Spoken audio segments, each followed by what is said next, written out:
Hello all, welcome back to my channel. So today I'm going to make a very interesting video. This video is about the legality of the movie Drishyam 2. So I recently saw Drishyam 2 in Hindi and it opened up a lot of questions in people's minds, and I thought I'll clarify most of the questions which arose in that movie, and I'll tell you what is correct and what is not correct and what is the exact procedure for it. Now you might be thinking like I am that kind of know-it-all person who is trying to correct every single thing in the movie, but my motto is legal awareness, and to ensure that people know the exact details of how law works, I'm making this video and pointing out especially some of the mistakes which the movie did. And so to make sure that people are aware, see, media is a very good tool to make sure that the people are aware of our Indian legal system and law, and when there are a little bit of discrepancies just for drama, I mean, it's okay, it's good for entertainment, but I just wanted to clarify a few things, especially how it works in the real world, and what are the things which you should keep in mind for. And now you might be thinking why people don't watch videos or movies with me. Why don't they watch movies with me? Anyway, let's get started. So first things first, in the movie you can see that when the police officer, who is played by Akshay Khanna, he enters Ajay Devgan's house when Ajay Devgan is not present and only his wife and his kids are present, and he comes in for friendly visit, and he spends a lot of time there. He has tea made not for him, by the way, but still he has it, and then he goes to use the restroom, and he kind of does like a little bit of a investigation of the house, and but there's like really nothing to say to her, and then he'll just say that, okay, I'm going to go and I'll meet you again, and he will leave. Okay, so then later in fact Ajay Devgan goes and he talks to the police officer saying that they're harassing. So I just wanted to talk about the legality of that aspect. Can police come into any house anytime without even search warrant? Because many people know about the search warrant, right? If you have a valid search warrant, you can come and you can arrest, and you can investigate the house and everything. You can do that. But without that, what are the legalities of it? First things first, a police will have a considerable amount of powers which are given by Constitution to make sure that they do their work. Okay, so there's no way that they are stopped from doing their work. That's the reason why they have certain powers. And then again, these powers are not very absolute. So if the powers are very absolute, then they will become like tyrants, right? They can do anything. They can just barge into anybody's house. They can do anything. So first of all, we have to understand that police have kind of like absolute power, especially when it comes to cognizable offenses. Cognizable offenses are like first degree of offenses, where like for example murder and theft. So here in this particular movie we can see that Vijay Salgaonkar or Ajay Devgan is a prime suspect of a murder, so which is a cognizable offense. So yes, police do have rights to come and investigate any person in their like they can barge into their house and they can investigate or do search. But there is one tiny thing which they have to remember. First things first is that the person will have the right to have a lawyer during the investigations. They have the right. Why? Because when people are like, police are coming and they're investigating, there's a chances of them planting the evidence in that person's house. You never know that. They could have just carried that in their pockets or something, and they could have just kept stuff in while investigating. There's chances of that. So the ideal procedure is, which will safeguard the person, the accused, is that to have a lawyer present and to have the entire search to be video recorded. Okay, so that's something which will be ideal for that person, so that there won't be any planting of the evidence. But here we see that here we see some people will have even doubts that why did even Vijay's wife, who is played by Shriya Saran, even allowed a person to come in? Why did she even allow them to come in and investigate the house? So first things first, we should never ever obstruct a police person's duty when they're doing the duty, because they can always use section 165, which gives them the power to use force. Okay, so they can use force, and they can afterwards they can, when during the court, they can obviously claim that, you know, it's through section 165 they have the power that they can use force when they feel that the person is not cooperating, or the person is not letting the police officer do his or her duty. Okay, so that is one thing which many people don't know about. And the second and the most important thing which they got really wrong, which kind of like little bit upsetted me, is because they have shown that the police have absolute power on the people once they are accused. Okay, so once a person is accused, and even in the second half, in the later in the movie, you can see that the court will give permission to the police to do questioning for around 8 hours, and the lawyer says that you know, just make sure that you stick to the ground and stuff. And during the questioning, we see that there will be a manhandling which will be done on women, especially on Shreya and the two kids. There will be manhandling done, and you might say that a woman officer is present there because that is taboo, but I want to correct you here that Tabu had already resigned in the first movie, so she doesn't really have a power. She cannot be treated as a woman officer, and there was no women officer present during that the questioning session done on women, so which is illegal, that you should not do that. There should be a women officer present. And then they started hitting people, and the person says that you know, make sure that there is no mark. You know, the Tabu says that there is no mark, hit them but don't leave any mark, so that because they don't want them to prove later that they were tortured. So that is one thing which was done.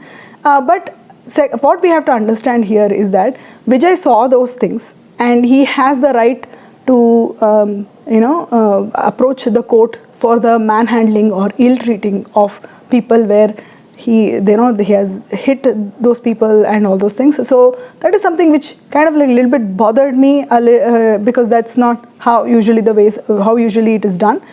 So even during the questioning, the person is just an accused, he is not a convict. Okay, so there is no, the person is not convicted of the offense, so there should not be any ill treatment or any manhandling or any abuse, physical abuse, mental abuse, emotional abuse. Here they did both. They did physical abuse on the women, and they did a emotional or mental abuse on Vijay Salgaonkar, played by Ajay Devgan, where he is witnessing all these things, and then he says that he will agree to give a confession.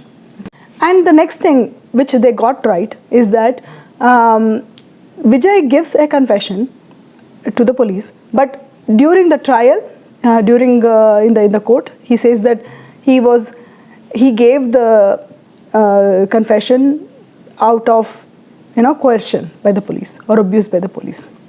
So that is the right which a person has, if at all he or she is subjected to give a confession out of free will. If they are subjected to abuse, coercion, or any of those negative aspects, then they can deny, and they can in fact plead that they gave the confession based on coercion. Another thing which surprised me, not surprised, in fact shocked me, is the usage of bugs in the movie, where they have tapped the conversations. They have kept recording devices, and they're tapping the conversations which are happening regularly, and I was very surprised with the entire that aspect of the movie, because first things first, phone tapping and placing bugs in the houses where they can listen to the private conversations of people is a serious invasion of privacy, and it is directly against the constitutional right. Okay, so it's a violation of a constitutional right of privacy. And another thing is, you should need a approval from home ministry. I would have been very impressed if in that movie they had shown that how they went to the home minister, convinced him, and then got the approval and bugged Vijay Salgaonkar's house. If they had done that in the movie, I would have been very impressed, and that would be the accurate picture of showing that how phone tapping and bugging of the places works. But here, I think they did a very good job of not, using those conversations as a evidence, because if they had used that as evidence, all those people, including those who gave orders, would have gone to jail. Okay, so they were doing against the typical framework, or they were abusing their powers. So they have no right, absolutely no right, to tap the conversations of a person, and also even to place bugs and listen to the private conversations of their house. So that was something which blew my mind, and that's not right. So another thing which happens, like it is kind of like to give a dramatic effect for the movie, or because it's a thriller, where they are discussing about the forensic evidence of the bones which were found, and then they both don't know the contents of it. There's no DNA exactly, and even when the forensic report just says that it belongs to certain male, and who belongs to that age category and all that, and then both of the lawyers have no clue as to what is written in the forensic evidence, and the report is not made available to them yet. And as a dramatic effect, it comes directly to the judge, and he opens up and he reads the contents out to give that effect, like, it's not his bones, it's somebody else's bones. That really doesn't happen in the real world. So most of the times, both the advocates will be knowing the evidences which are to be investigated, and they both know the contents of the evidence and the reports, and what are the evidence which are acceptable, which is not acceptable. And there's also a process in which subsequent evidence is made available to the court. So that and all was not followed in the movie, but that's okay, it's just a movie though. So then coming to the witness himself, where a murderer named, I forgot the name of the person, he sees Vijay Salgaonkar committing the crime, and he then later becomes the police witness, and all those things. So one of the things what we have to, one of the things which the movie did not get right actually, or did not even address, is that the credibility of the witness. Okay, so there's something called as credibility of the witness, who, when a person is a witness, and we should also see who is he, and what kind of effect the other party has on this person.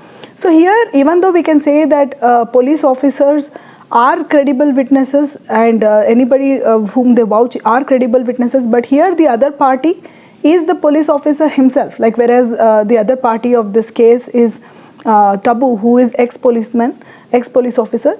And here we have to see that the lawyer can actually argue, saying that the credibility of the witness is also in the question. The person who saw this murder happening was a convict. Okay, he went to jail, proven for murdering somebody, and he was under anybody could have influenced him. Even the police could have coerced him to become a witness, or they could have bribed him, or in fact in this case he does take money to become a witness, or to even tell where is the location. But that can be easily, I'm not saying easily proven, but that can be proven. The credibility of witness also is the question which can be addressed. Actually, that was not even addressed in this movie. But however, the Malayalam movie, which is the original movie, in that advocate does address that, saying that the credibility of the witness is also in the question, because that person was a convict, and he was under the influence of the police. And another thing which was very hilarious, which I personally couldn't control my laughter, especially when I saw that, is because when the advocate here, she says that the police actually kind of made their hypothesis based on a book. Okay, and exactly the contents of the book is the same as what the police officer has done the investigation. The line of investigation has been the same. First of all, the book is not even published on Vijay's name. Okay, so there's no link, no way there's a link that the police officers did the same.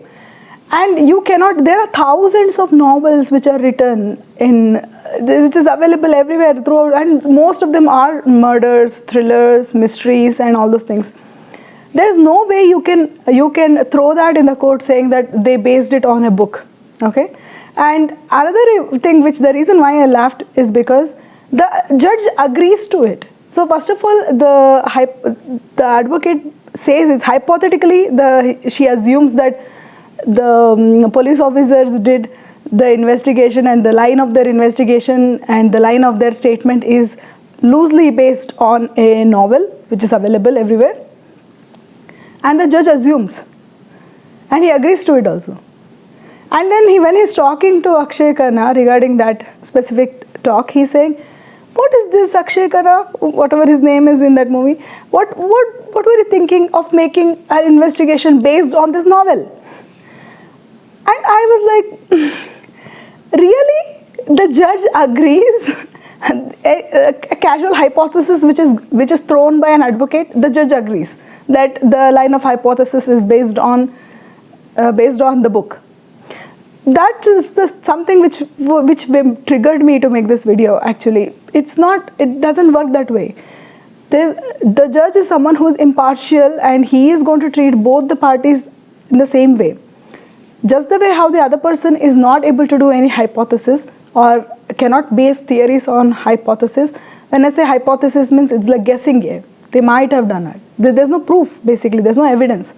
And I was like, I kind of like had a nice laugh when the judge agreed to it, saying that, yeah, they might have based it on that. So that's not how it works in the real life. So I hope you guys are clear with that. And the final thing, which in fact, if I say this point, you would be thinking like, okay, what is the point of this movie altogether? So even Drishyam 1 and Drishyam 2, they completely negated the aspect of dog squads or sniffer dogs, what they call. Sniffer dogs are very crucial, and they provide a substantial evidence in finding things.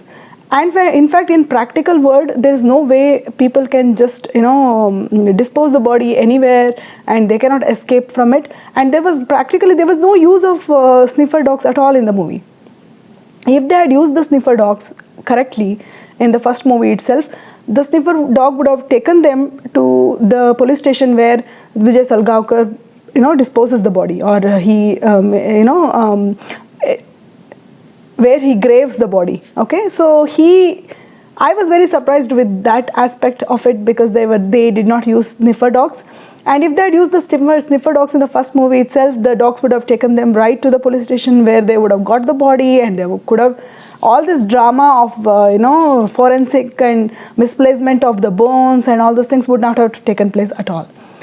And now you know why people don't watch movie with me.